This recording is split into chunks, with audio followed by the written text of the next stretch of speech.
Hello प्यारे बच्चों, क्या हाल चाल। मैं चंद गुप्ता आप सभी का स्वागत करता हूँ मेरे यूट्यूब चैनल 5M सेंटर पे। और आज की इस लेक्चर में हम लोग पढ़ने वाले हैं क्लास 10th का एक नया टॉपिक जो कि हमारे पास होने वाला है, pair of linear equation in two variable, यानी कि इसे हम लोग हिंदी में कहते हैं दो चर वाले रैखिक समीकरण युग्म। क्या कहते हैं? दो चर वाले, इसको हिंदी में कहते हैं दो चर वाले रैखिक समीकरण युग्म। ठीक है, क्या कहते हैं? दो चर वाले रैखिक समीकरण युग्म। ठीक है, इसका मतलब समझ लेते हैं कि ये क्या है। देखिए यहाँ पे आप युग्म मतलब समझ रहे हैं? युग्म क्या मतलब होता है? जोड़ा होता है। अगर मैं आपसे बात करूं तो युग्म, युग्म यानी क्या होता है? युग्म मतलब जोड़ा से मतलब होता है, या मतलब दो लोग साथ में आने वाले हैं। समीकरण मतलब समझ रहे, समीकरण होता है। रैखिक का मतलब होता है कि एक ऐसा समीकरण जिसकी डिग्री, जिसकी घात क्या होगी हमारे पास, वो वन होगी। क्या होगी? वन होगी। ठीक है, और उसमें कितने चर होंगे? यहाँ पे दो चर होंगे। जैसे में दो चर कौन कौन सा हो सकता है? यक्स एंड वाई हम मान के चल रहे हैं, बाकी कुछ भी हो सकता है, बट इन जनरल यक्स और वाई को हम लोग मान के चलते हैं। ठीक है, तो चलिए, तो सबसे पहले हम समझते हैं कि रैखिक समीकरण इन वन वेरिएबल क्या होता है, यानी एक चर में रैखिक समीकरण क्या होता है। सबसे पहले इसको समझते हैं, एक चर में रैखिक समीकरण क्या होता है। तो मैं आपसे कहूं कि हमारे पास एक इक्वेशन है, 2x प्लस में 3 इक्वल में 0। ठीक है, अब यहाँ मैं आपसे पूछूं इसमें कितने वेरिएबल आपको दिख रहे हैं? इसमें केवल एक वेरिएबल दिख रहा है, वो भी हमारे पास क्या है? यक्स है। यही मेरे पास क्या है? वेरिएबल है, यानी कि ये मेरे पास क्या है? एक चर है। और इसकी डिग्री, इसकी घात क्या? वन है, यानी इस पूरे इक्वेशन का जो डिग्री है, जो घात है, वो क्या है? वन है। इसलिए इसका नाम क्या रखा गया? रैखिक समीकरण इन वेरिएबल, यानी एक चर में रैखिक समीकरण। ये क्या होगा मेरे पास? एक चर में, एक चर में रैखिक समीकरण, रैखिक समीकरण। ठीक है, यह हो गया एक चर में रैखिक समीकरण। ऐसे अगर मैं आपको दूसरा एग्जांपल लूं, तो आप ये बताइए ये क्या है? 2x प्लस में 3y और प्लस में 6 इक्वल में 0। ये भी एक इक्वेशन है। ठीक है, हाँ। इसमें कितने चर हैं? इसमें दो चर हैं। कौन कौन से? एक x और एक y। इसमें कितने चर हैं? इसमें दो चर हैं। कितने? दो चर हैं। ये दो चर में, और इन दोनों चर का घात क्या है? एक है, यानी कि रैखिक है। यानी ये क्या हो गया? दो चर में रैखिक समीकरण। ये क्या हो गया? यह हो गया दो चर में, दो चर में रैखिक समीकरण,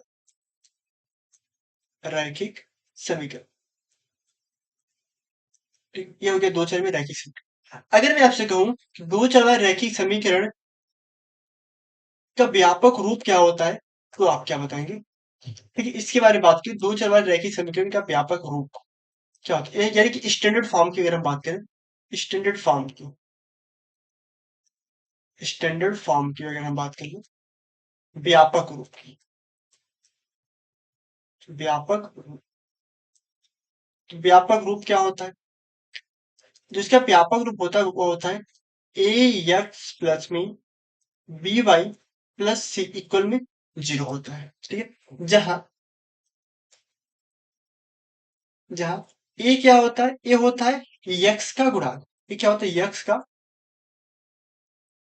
यक्स का गुणांक होता है।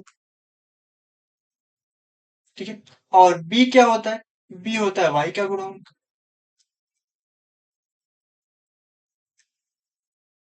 बी क्या होता है? बी वाई का गुणांक होता है। और सी क्या होता है? सी एक अचर पद होता है। सी क्या होता है? अचर पद होता है। ठीक है, इतनी बात क्लियर हुई। चल, ठीक है, मैं आपसे क्वेश्चन करता हूँ, आप मुझे बताइए कि 2x प्लस में 3y और प्लस में 8। ठीक है, अब बताइए कि इसमें a क्या है? a क्या है? b की वैल्यू बताइए और c की वैल्यू बताइए। ठीक है, a क्या होता है? अभी मैंने पढ़ा, a क्या होता है? a क्या होता है? x का गुणांक होता है। x किधर? ये है, इसका गुणांक क्या है? 2 है। a की वैल्यू 2 हो जाएगी। b क्या? y का गुणांक है। y क्या मेरे पास 3 है, तो 3 हो जाएगा। और अचर पद यानी कि c हमारे पास क्या? 8 हो जाएगा। इसी तरह दूसरे की बात करें, 4x प्लस में y इक्वल में 6। आप मुझे बताइए यहाँ पे ए बी सी की वैल्यू क्या होगी, ठीक है। ठीक है, इस कंडीशन में जब भी हो तो आप ऐसे डायरेक्ट ए बी सी की वैल्यू नहीं बताएंगे। आप इससे पहले व्यापक रूप में लेके आएंगे, जिसका व्यापक रूप क्या होगा, 4x प्लस में y minus six equal zero. अब आप बताएंगे ए की वैल्यू हमारे पास 4 हो जाएगी, बी की वैल्यू हो जाएगी 1 और सी की वैल्यू हो जाएगी माइनस सिक्स। अगर आप ऐसे ही बताते थे, आप ए और बी की वैल्यू सेम मिलती, बट सी की वैल्यू प्लस सिक्स मिलता, जो कि क्या था हमारे पास, ये रॉन्ग हो जाता। ठीक है, चलिए एक और बता दीजिए मुझे। मैंने कहा 4x प्लस सिक्स इक्वल में -3y। भी इसका ए बी सी क्या होगा, ठीक है। तो सबसे पहला काम, ठीक है, व्यापक रूप में लेके आएंगे, तो व्यापक रूप में हो जाएगा क्या हमारे पास, ठीक है, व्यापक रूप में क्या हो जाएगा, 4x -2 प्लस 3y और प्लस में 6 इक्वल में 0। अब बताइए ए की वैल्यू क्या है, ए की वैल्यू अब 4 है, बी की वैल्यू क्या है, बी 3 है, और सी की वैल्यू क्या है, सी हमारे पास 6 होता है। ठीक है, इतनी बात क्लियर, बहुत अच्छी। ठीक है, आइए अब हम बात करते हैं कि इसका ग्राफ कैसे बनेगा, दो चर वाले रैखिक समीकरण का ग्राफ कैसे बनता है। ठीक है, क्या ग्राफ, ग्राफ के बारे में बात, ग्राफ, अगर हमें किसी रैखिक समीकरण का ग्राफ बनाना हो तो हमें कम से कम दो पॉइंट की आवश्यकता होती है, क्योंकि अगर हम रैखिक समीकरण की व्यापक रूप की बात करें तो ये क्या होता है, a x plus b y plus c होता है, दो चर वाले बात करें तो a x plus b x y plus c होता है। और जब इसका हम ग्राफ ड्रॉ करेंगे, ये मिलेगा मुझे एक लीनियर मिलता है, क्या मिलता है, एक सरल रेखा प्राप्त होती है, क्या प्राप्त होती है, सरल रेखा प्राप्त होती है। इसका ग्राफ ग्राफ कैसा प्राप्त होता है, एक सरल रेखा प्राप्त होता है। और हमें एक लाइन को ड्रॉ करने के लिए, एक लाइन को खींचने के लिए हमें कम से कम दो पॉइंट की आवश्यकता होती है, कितने, दो पॉइंट की आवश्यकता होती है। ठीक है, तो हमें कम से कम एक ग्राफ खींचने के लिए उस इक्वेशन का दो पॉइंट जानना बहुत जरूरी होता है। तो आइए क्वेश्चन करते हैं, मानते एक्स प्लस वाई इक्वल 4, इसका ग्राफ आप ड्रॉ कीजिए। तो आइए पहले हम क्या करेंगे, हम y को लिखेंगे टर्म ऑफ x के रूप में।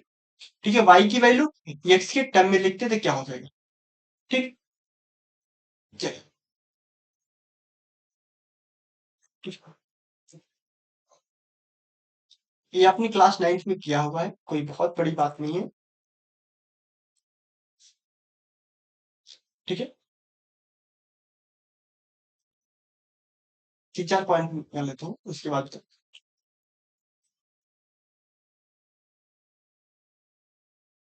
ठीक है। हम मानते हैं यहाँ पे x, कलर के बाद चेंज करेंगे,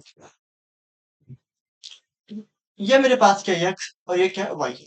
अगर हम x की वैल्यू जीरो रखें तो y की वैल्यू क्या आएगी, यहाँ पे जीरो आएगा, और यहाँ पे जीरो होगा, यहाँ पे क्या चार, तो y की वैल्यू क्या आ जाएगी हमारे पास, चार आ जाएगी। y की वैल्यू क्या होगी, फोर हो जाएगा। अगर हम x की वैल्यू वन रखें, वन, तो फोर माइनस वन कितना आएगा, थ्री हो जाएगा। ठीक है, इसी प्रकार अगर हम y x की वैल्यू,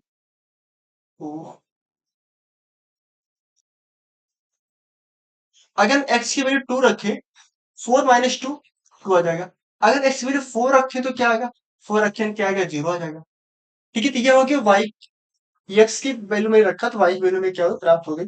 हमें दो ही पॉइंट पॉइंट की आवश्यकता थी, लेकिन यहाँ पे दो से अधिक मैंने निकाल लिया, तो कोई, तो ये भी ठीक है। आइए अब ड्रॉ करते हैं। ये होता है वाई एक्सिस और ये होता है एक्स, थोड़ा सा बढ़ा दें। ठीक है, ये मैंने पॉइंट मैंने वन, ये पॉइंट टू, ये थ्री और ये फोर। यहाँ पे ये वन, टू, थ्री और फोर। ठीक है, अब यहाँ देखिए ये जीरो कॉमा जीरो होता है, जीरो कॉमा जीरो होता है, करंट थोड़ा सा, ठीक है, जीरो कामा जीरो, ये जीरो कामा जीरो होता है। अब जीरो पे वाई कहाँ पे है, वाई फोर पे है, एक कामा यहाँ मिल गया, क्या मिल गया, जीरो कामा फोर मिल गया। अब देखिए वन पे किधर है, वन पे थ्री, तो यहाँ कहीं है, यहाँ मिल गया वन पे थ्री, ये क्या मिल गया, वन कॉमा थ्री। ठीक है, और टू पे क्या मिला, टू पे टू, यानी कि यहाँ पे ये हो गया मेरे पास से 2,2 और 3 पे किए नहीं, 3 पे करते 3 पे आता 1 आता। अब 4 पे करेंगे 4 पे ये 4 पे कहाँ पे आएगा 4 पे वाई 0 आ गया यानी कि यहाँ पे आ जाएगा। अब क्या करेंगे इन सभी पॉइंट्स को क्या करेंगे मिला देंगे, इन सभी पॉइंट्स को क्या करेंगे मिला देंगे। मिलाएंगे तो क्या बनेगा देखो, मिला दिए, मिला दिए तो ये मुझे क्या मिला एक लाइन प्राप्त हो गई, क्या एक सरल रेखा प्राप्त हो गई, ये क्या प्राप्त होगी एक सरल रेखा, सरल रेखा। ठीक है। और ये और ये कौन सी लाइन है, ये लाइन कौन सी है यक्स प्लस वाई बराबर 4। ये हो गई इस इक्वेशन का ग्राफ हो गया। ठीक है, ये क्या हो गया इस इक्वेशन का ग्राफ हो गया। ठीक है, चलिए और एक सिचुएशन देख लेते हैं। ठीक, या एक दूसरा देख लेते हैं भैया।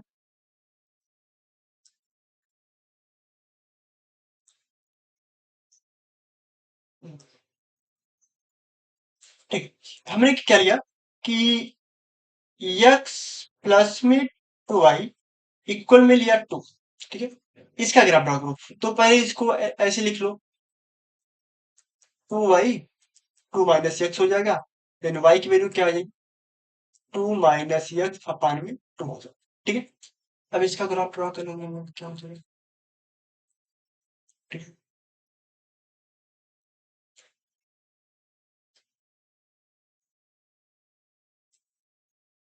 अभी आपको मैं शॉर्ट ट्रिक भी सिखाऊंगा इसका कि दो ही पॉइंट निकालो और काम हो जाएगा। ठीक है, अभी आप पूरा प्रोसेस समझते रहे। चलो, अच्छे से सुंदर सा बन जाओ लाला। अरे, क्या हो रहा है। चल, ठीक है, यहाँ पे हम लेते हैं यक्स, यहाँ पे क्या लेते हैं हम लोग यक्स और यहाँ पे वाई। अगर हम एक्स की वैल्यू रखते हैं 0, 0 बचेगा 2, 2/2 यानी कि 1 आ जाएगा।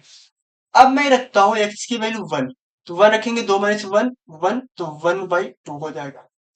अगर मैं रखूं एक्स की वैल्यू 2 रखूं, सॉरी 2 रखूं, तो वाई की वैल्यू क्या आ जाएगी 2 माइनस 2 0, और 0/, कुछ करो तो 0 आ जाएगा। वाई की वैल्यू अगर 3 रखता हूं तो 3 रखूंगा तो -1/2 आ जाएगा, -1/2 आ जाएगा। आइए इसको ड्रॉ कर लेते हैं बड़े प्रेम से।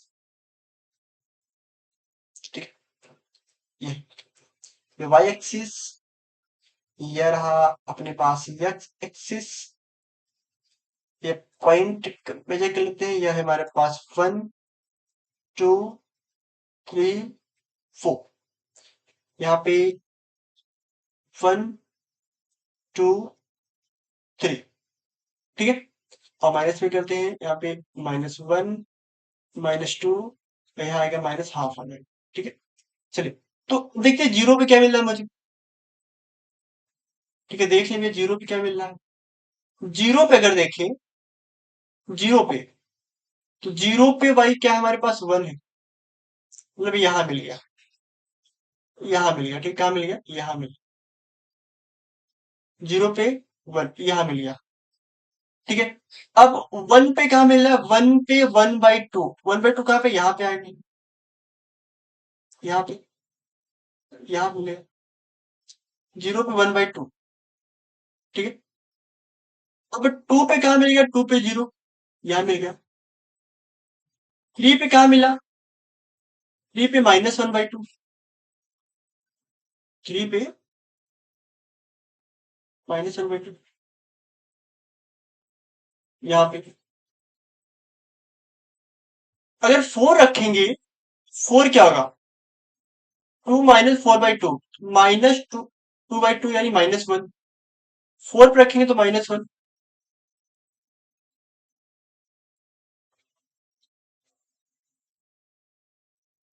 इसे पॉइंट क्या करेंगे मिला देंगे, इसे ही पॉइंट को मिला थोड़ा सा और अच्छे से मिलाएंगे, यहाँ पे रहेगा ये 2 पे आएगा। ठीक है, अब मुझे एक लाइन प्राप्त होगी, ये कौन सी लाइन है भैया, ये लाइन है x प्लस में 2y इक्वल में 2। ठीक है, ठीक है, होता है हमारे पास ग्राफ। ठीक, ये होता क्या। सो यहाँ तक आपको बात समझ आएगी, तो एक लास्ट पॉइंट की तरफ चलते हैं। एक लास्ट पॉइंट हमारे पास क्या होता है कि सोल्यूशन क्या होता है। क्या सोल्यूशन क्या होता है, यानी कि हल क्या होता है। ठीक है, हल क्या होता है। अगर हल के बारे में बात करूं तो ये ऐसी वैल्यू होती है ना, ऐसी वैल्यू या फिर ऐसी वैल्यू, हाँ, ऐसी वैल्यू जो दिए गए जो दिए गए जो दिए गए इक्वेशन को सेटिफाई के सेटिफाई कर कि क्या, सेटिफाई संतुष्ट कर दे। ठीक है, जैसे अगर मैं इस इक्वेशन की बात करूं, अभी मैंने ऊपर देखा कि हमारे पास यक्स प्लस वाई इक्वल 4 था। क्या था, यक्स प्लस वाई इक्वल 4 था। अब इसके कौन कौन सी वैल्यू सेटिफाई कर रही है, कौन कौन सा पेयर। 1,3 करेगा, 1,3,4 हो जाएगा। ठीक है, 3,1 करेगा, 3,1,4 हो जाएगा। 0,4 करेगा, 4,0 करेगा, और 2,2 करेगा। ठीक है, ऐसे बहुत सारे वैल्यू क्या करेंगे, इसको सेटिफाई करेंगे। ये सभी के सभी जो वैल्यू हैं, ये इस इक्वेशन के क्या कहलाएंगे, एक सोल्यूशन कहलाएंगे। क्या कहलाएंगे, एक सोल्यूशन कहलाएंगे। ठीक है, अच्छा ग्राफ की बात करें तो ग्राफ पे इस लाइन पे जितने भी पॉइंट लाई करेंगे, जितने भी पॉइंट क्या करेंगे, लाई करेंगे, वो सभी इनके क्या कराएंगे, एक हल कराएंगे। ठीक है, ये रही आपकी बात। तो बस आज के लिए इतना ही, और बाकी हम लोग नेक्स्ट क्लास में देखेंगे। तो बस, धन्यवाद।